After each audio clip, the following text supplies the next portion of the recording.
Eighth Karmapa not only forbade meat eating in the Great Encampment, but also encouraged vegetarianism all over Tibet. Please keep watching to find out more.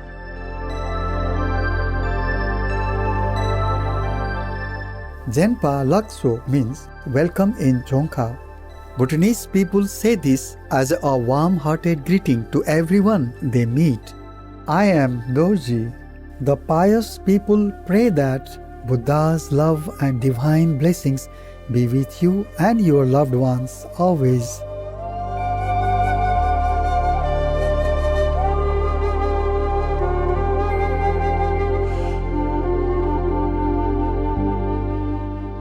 Tibetan Buddhism is a religion with a rich cultural heritage that emerged from a wide range of spiritual practices.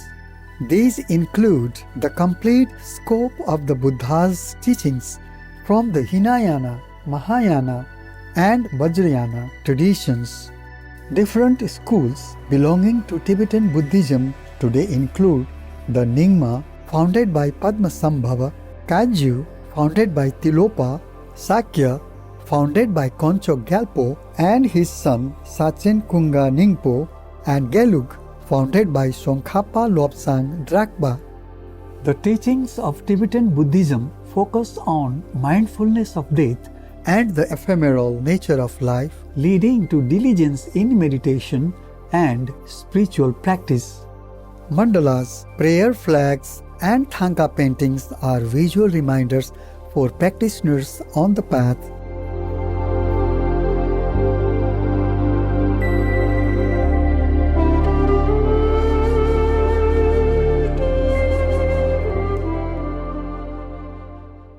Vegetarianism in Tibetan Buddhism is not new.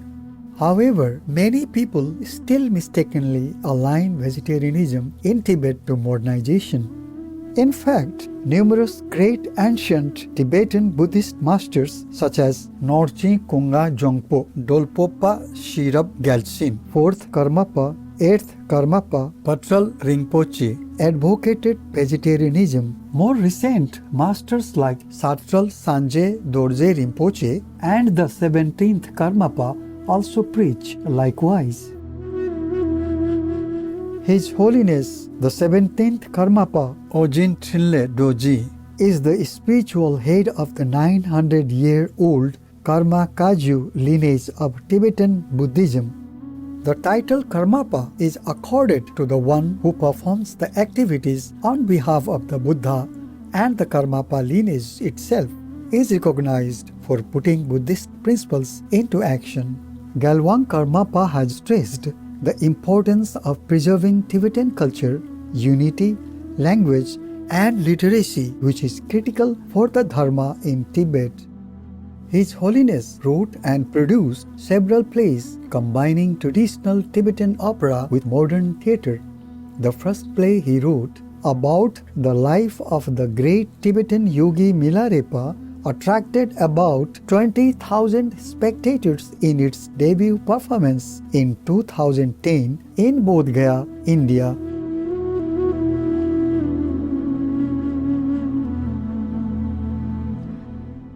Despite having been brought up as a meat eater in a nomadic family in Tibet, His Holiness subsequently abandoned meat and firmly encouraged others to stop buying, making, and eating meat.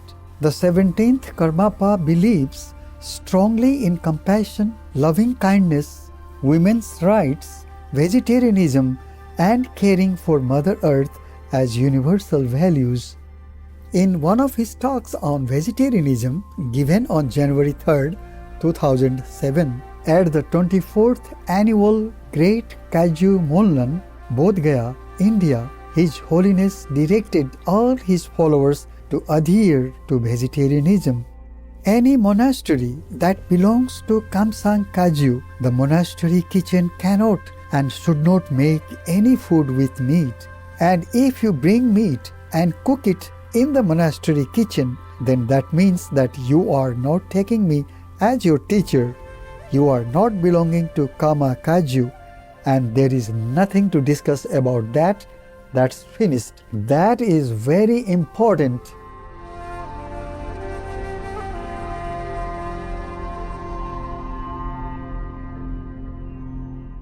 We will now share with you excerpts from His Holiness' speeches on vegetarianism and previous Karmapas who were strict vegetarians.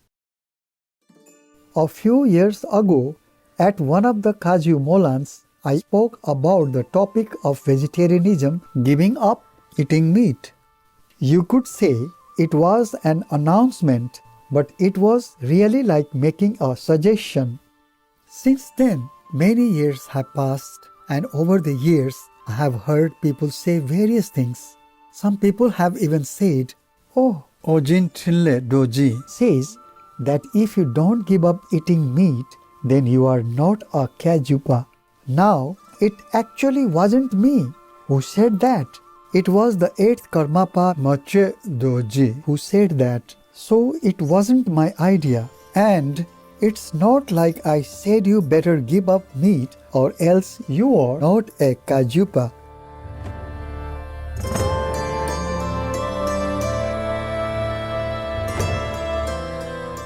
The 4th Karmapa founded the Karma Kagyu Great Encampment with stringent rules that forbade consumption of meat and alcohol. If they saw anyone with meat or bones, they would automatically criticize them. They would not allow any meat or alcohol in the encampment at all. The behavior of his students was even stricter than that.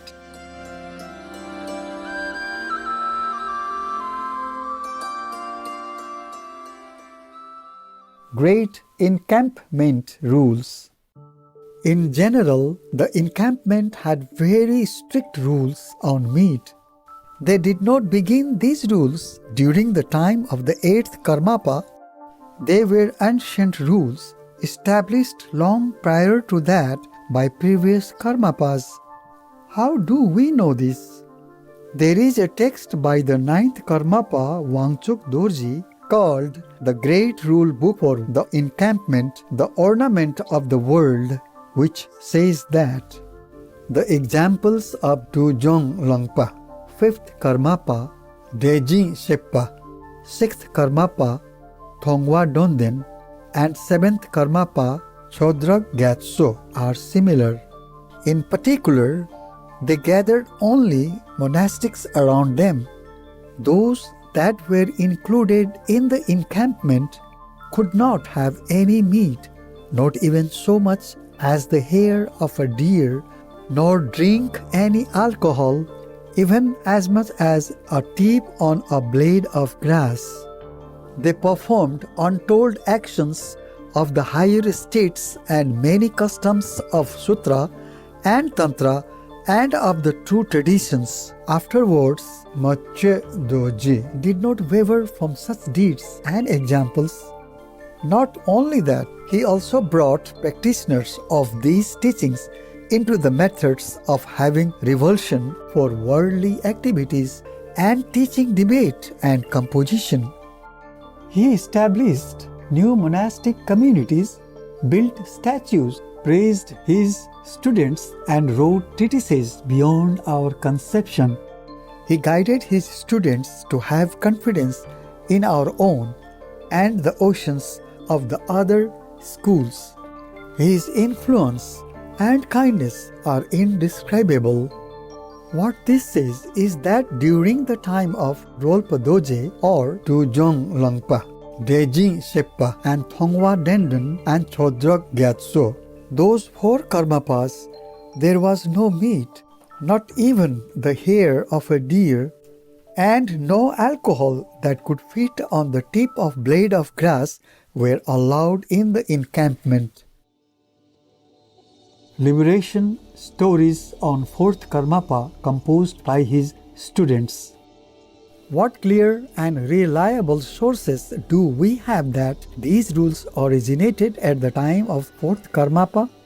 In the liberation story of 4th Karmapa, Delighting the Scholars, written by Karma Konchen, it states clearly that the entourage and the people around him lived off the 3 white foods. If the masters and disciples saw the bones of slaughtered animals where people had stayed, they would reprimand people. Even a whiff of alcohol was not allowed, and he brought everyone into pure conduct within the encampment. There is also a life story written by the 4th Karmapa's student, Charpa Kumpangpa, which says that there was no way even the tiniest bit of meat or the mere scent of alcohol could be in the encampment. It says that his conduct was the perfection of purity and the power of his compassion extremely great. When people gathered in the hundreds of thousands at the most, or the minimum 500, the greatest developed samatha and insight, some developed certainty and the meaning of the words. Even the least continually recited mantras to give up the killing of sentient beings and to recite the names of the Buddhas. This example of benefiting beings is inconceivable. So during the life of Rinpoche Dorje, liberation stories by his direct disciples describe this very clearly, and these are good sources. 8th Karmapa Mache Dorje's strict views on meat eating. Likewise, if you read the 8th Karmapa's commentary on the Vinaya, the orbit of the sun that clearly illuminates the world, it states that when doing the Gator and Mahakal rituals at the end of the year, meat should not be included in those offerings. He not only banned eating meat in the great encampment, but he promoted vegetarianism to Tibetans all over Tibet. In the index of the 8 Karmapa's collected works, there is also an advice to Tibetans as to why it is inappropriate to eat the meat of defenseless animals. Thus, we can see that the 8th Karmapa not only forbade meat eating in the great encampment, but also encouraged vegetarianism all over Tibet.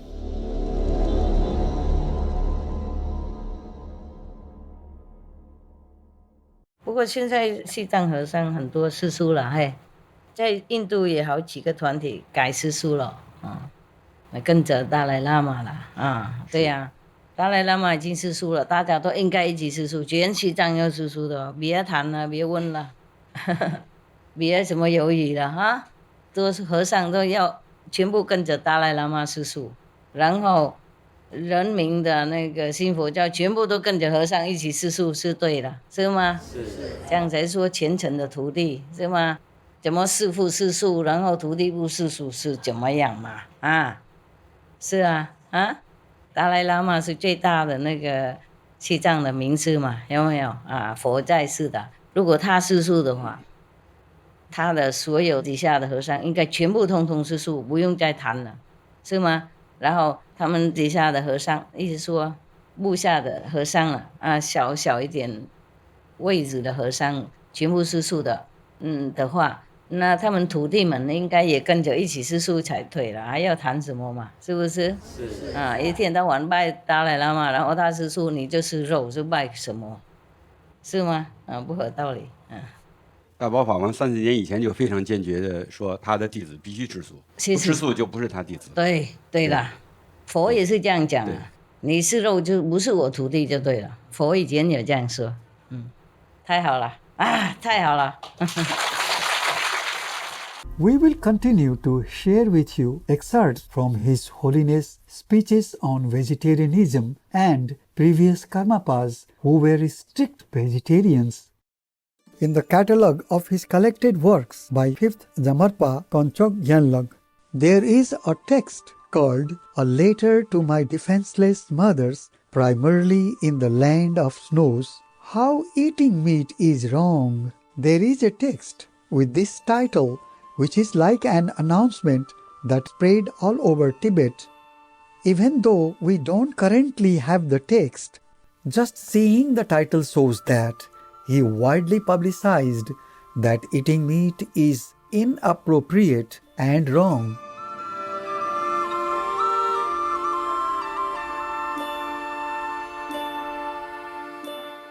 the 8th Karmapa did not travel to regions where they offered mainly meat. Also, as further citation and support, there is the commentary on good deeds by 8th Karmapa's student Sanjay Paldrup that says, no matter what region he traveled to, he skillfully prevented people from eating meat. In Kampo, because of the region, he was unable to prevent people from eating meat. It was due to this that he did not go for alms in Kampo or other regions where they only ate meat. This basically says the 8th Karmapa skillfully, not forcefully, tried to stop people eating meat. But in Kampo, northern regions like Janthang, where there was very little to eat other than meat, he would not go to those regions. People said that's why he didn't go there.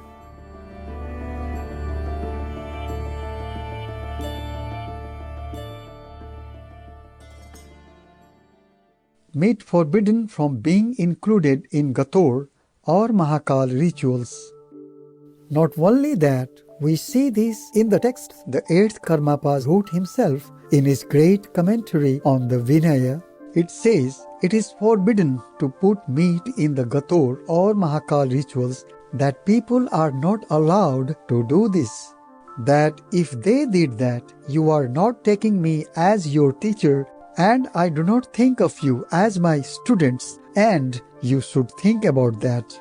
He said this very forcefully and insistently. Basically, the 8th Karmapa was saying you had to do this and follow that.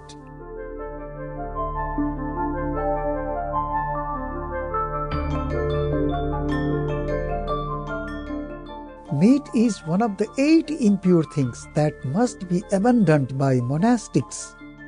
Similarly, Ogyen Dorje also said in his 100 short instructions that as soon as people go forth and become monastics, they must refrain from the 8 impure things. There are different ways to count these 8 things, but for Ogyen Dorje, they are meat, alcohol, armor, weapons, riding animals, business and housing, milking, and animal husbandry. Particularly in relation to meat, alcohol and weapons, one is not supposed to even look at them, forget about using them. He taught in that text that if you do not give up meat, you are not part of the Kagyu lineage. Thus, it is important to apply them in practice. The 8th Karmapa is not just being excessively confident and making it up at will. What is the scriptural source for him saying that if you don't give up those 8 impure things, you are not a Kagyupa? There are some words from a sutra that Dakpo Gampopa cited that to be a genuine student of the Buddha's teachings, you have to give up the 8 impure things. Thus, the followers of the Kagyu lineage must give up these 8 things. This is how 8th Karmapa explains them, but he is not just listing them, saying it like a forceful order without reasons. Generally, regarding those who ordained, if you ask if meat is allowed for the monks or not, some people say that it is not allowed because if there are people who are eating meat, then there will be people who will kill those animals, and if there is no one eating meat, then there would be no one to make the meat. So therefore, eating meat is very much related to killing, and therefore the negative deed of killing is very much caused by eating meat. There was once a person in China who used to butcher pigs. Each day he used to kill a pig and he used to make his sword red. Sometimes he thought, why should I do this? Each day I am killing a pig, and he thought, it's not because I want to kill the pig, but because other people want to eat it and need the pig, and therefore that's why I am doing it. And so he was consoling himself that it's not too bad. There was a monastery nearby, and in the monastery there was a big bell. And every morning when the bell rang, he got up and went to kill the pig. One morning, he overslept and woke up late, and when he went late to kill his pig, the pig that he was supposed to kill already had 10 piglets. Then, because that morning there was no bell rung, he went to the temple and he asked the head monk why it was that this morning there was no bell.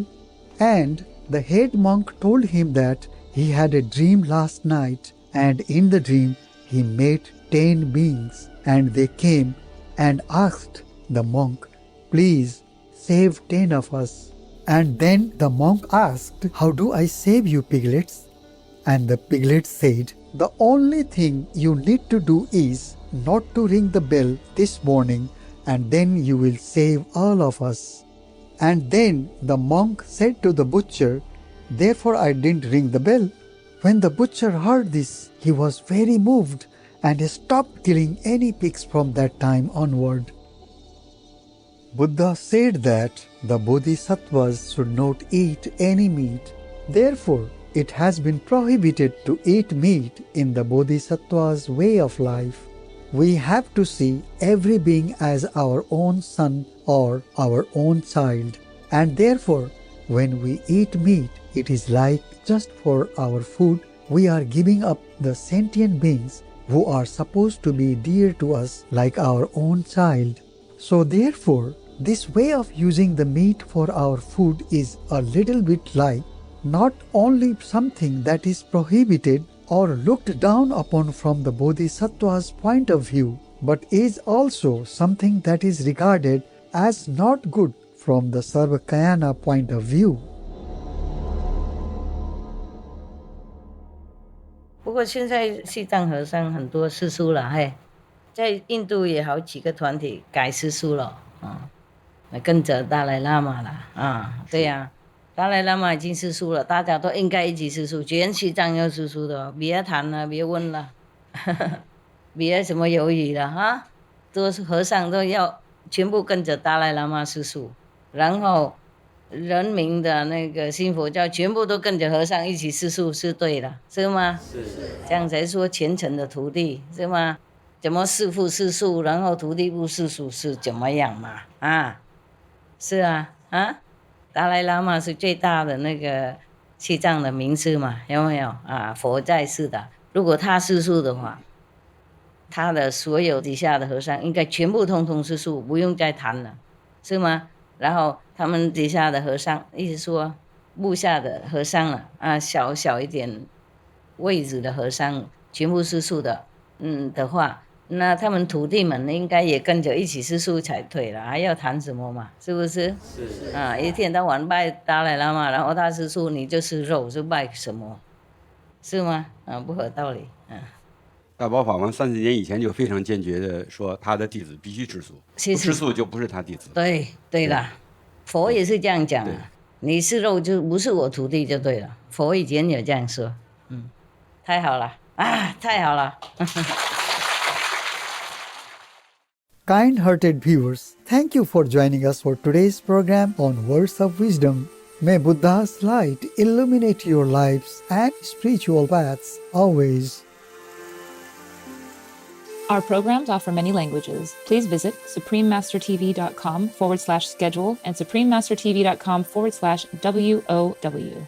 Nos programmes offrent plusieurs langues. Veuillez visiter suprememastertv.com/schedule et suprememastertv.com/WOW. Nuestros programas ofrecen varios idiomas. Visiten suprememastertv.com/schedule y suprememastertv.com/WOW. 番組は多言語放送です。放送予定は suprememastertv.com/schedule そして suprememastertv.com/WOW